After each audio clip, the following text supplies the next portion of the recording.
अस्सलाम वालेकुम नाज़रीन, मेरा नाम है मिस्टर मुबीन और आप देख रहे हैं मेरे यूट्यूब का चैनल पाक न्यूज़।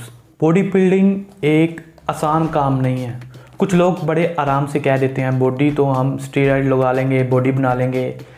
बॉडी तब तक नहीं बनती जब तक आप प्रॉपर डाइट प्लान फॉलो नहीं करते, प्रॉपर जिम नहीं करते, तब तक आपकी बॉडी नहीं बन सकती, आप जो मर्ज़ी कर लें।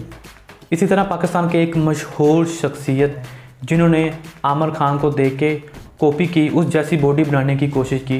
जिस तरह आमिर खान साहब ने दंगल में पहले अपना वेट ज़्यादा किया, उस वेट के हिसाब से उसने अपनी मूवी बनाई। उसके बाद फिर उन्होंने अपना वेट कम किया, यानी उन्होंने 95 किलो वेट बढ़ाया। उसके बाद फिर दोबारा अपना नॉर्मल वेट 70 तक लेके आए। 4-5 माह का ये दौरानिया था जिसके अंदर उन्होंने बड़ी जल्दी अपनी बॉडी को ट्रांसफ़र किया। इसी तरह हमारे पाकिस्तान के मशहूर अदाकार द लेजेंड फवाद खान साहब, जो आमिर खान को बहुत ज़्यादा फॉलो करते हैं, उनके खुद के अल्फाज है कि मैं आमिर खान साहब को बहुत ज़्यादा फॉलो करता हूँ। जैसी बॉडी बनाने का मेरे ऊपर बहुत सवार था। इस वक्त फवाद खान पाकिस्तान की मशहूर film the legend of Maula Jatt पर काम कर रहे हैं।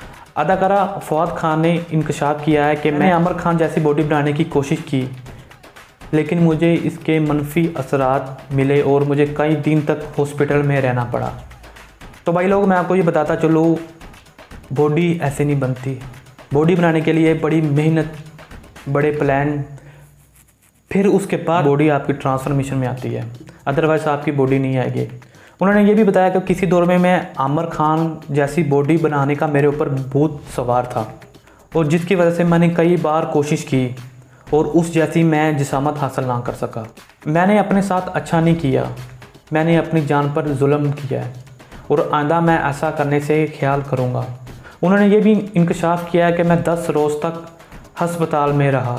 मेरी तबीयत बहुत ज़्यादा ख़राब थी और मुझे सेहतमंद होने के लिए 3 माह का अरसा लगा और डायबिटीज़ जैसी मैं बीमारी में मुब्तला हो चुका हूँ, जिसने मेरी सेहत पर बहुत गहरा और बुरा असर डाला है। उनका कहना है कि जब मैं अपनी फ़िल्म बना रहा था मेरा वेट 73 किलो था, इसको मैं 90 किलो करना चाह रहा था। मेरे पास दिन भी बहुत कम थे। मैंने इसके ऊपर कोशिश की, जो कि मेरी ये सबसे बड़ी गलती थी और मुझे मनफी असरात मिले। मनफी असरात की वजह से मेरी तबीयत बहुत ज़्यादा बिगड़ गई, प्रॉपर आमिर खान जैसी बॉडी नहीं बना सका। आमिर खान एक ऐसा इंसान है जो अपनी फ़िल्म, जब भी अपनी फ़िल्म बनाएगा, वो इस तरह अपने आप को प्रेजेंट करेगा जैसे वो ओरिजिनल में किरदार अदा करना चाहता है, इसलिए उसकी फ़िल्म ज़्यादा मशहूर होती है और वो इंडिया का हाईएस्ट पेड अदाकार भी है। आमिर खान ने इंटरव्यू देते हुए भी बताया था कि जब इंसान अपनी बॉडी बढ़ाता है, जो भी आलतू फालतू समोसे पकोड़े कुछ भी खा लेता है, यानी एक नॉर्मल इंसान की कैलोरीज अगर 2000 है तो वो 2500-2700 तक कंज्यूम करेगा तो उसका वेट बढ़ना शुरू हो जाएगा। अगर वो अपना वेट कम करना चाहता है तो वो 2000 उसकी कैलोरी दरकार है, वो 1500 लेना शुरू करते हैं, यानी 500 माइनस में जाएं, तब इंसान का वेट कम होना शुरू हो जाता है। ये आमिर खान ने फार्मूला बताया था। वैसे भी बेसिकली जो जितने भी बॉडी बिल्डर हैं वो इसी तरह ही करते हैं, अपनी कैलोरी काउंट करते हैं। कैलोरी काउंट करने के बाद जिन्होंने अपना वेट ज़्यादा करना हो तो वो ज़्यादा कैलोरी लेते हैं, जिन्होंने अपना वेट कम करना हो तो वो कम कैलोरी लेते हैं। लेकिन फवाद खान साहब ने पता नहीं कौन सा प्लान यूज़ किया और उन पर मनफी असरात मरतब हुए। बचपन में हमने एक मिसाल सुनी थी, जिसका काम उसी को सांचे, वो आज हमें प्रैक्टिकल तौर पे भी नज़र आई है।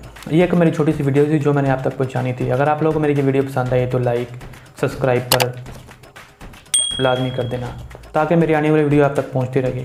तब तक के लिए आप अपनी मेज़बान को इजाज़त दीजिए। अल्लाह निगहबान।